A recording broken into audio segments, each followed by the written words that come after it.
প্রথমে তোমাদের একটি ভিডিও দেখাবো, তারপরে ভিডিওটির সবচেয়ে ফানি কমেন্টগুলি পড়ে শোনাবো। আজকে সন্ধ্যায় আমি ছোলা মাখা করলাম, যেটা কিনা খেতে খুবই টেস্টি। সন্ধ্যা হলেই ছেলে মেয়ে বাইরের খাবার খেতে চায়, তাই ভাবলাম ঘরেই আমি খাবারটা বানিয়ে দিই। এখন তুমি কি খাবার বানাচ্ছো? এখন আমি ছোলা মাখা করছি। আরে ছোলা তো আগের দিন ভিজাতে হয়, তুমি কি ভিজিয়েছিলে? তারপরে সিদ্ধ করতে হয়, তারপরে তো ছোলা মাখাতে হয়। আরে হ্যাঁ, ছোলাও ভিজিয়েছি, সিদ্ধও করে নিয়েছি। এবার শুধু তুমি দেখো ছোলার মধ্যে আর কি কি খাবার দেই। আমার মনে হয় ছোলা মাখা রেসিপিটা তোমার কাছ থেকেই জানতে হবে। আরে আজকে বাজারে আমাকে বন্ধু বলছে আয় কিছু খাবার খেয়ে নে। আমি বললাম না রে, এখানে কি খাবো, আমার খাবারের দোকান রয়েছে বাড়িতে। ছোলা মাখানো আমার কমপ্লিট, আর ছেলে মেয়েকে খেতেও দিয়ে দিয়েছি। দেখা যাক খেয়ে কি বলে। মা, রোজ সন্ধ্যায় এমন টেস্টি খাবার বানিয়ে দিও।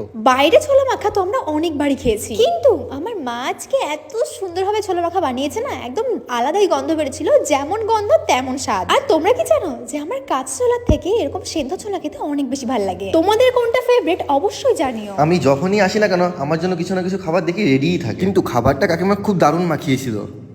चलिए शुरू करते हैं।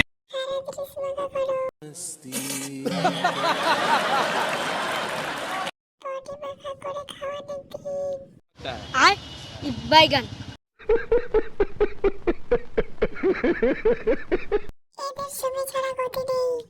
बड़ा हरामी हो बेटा।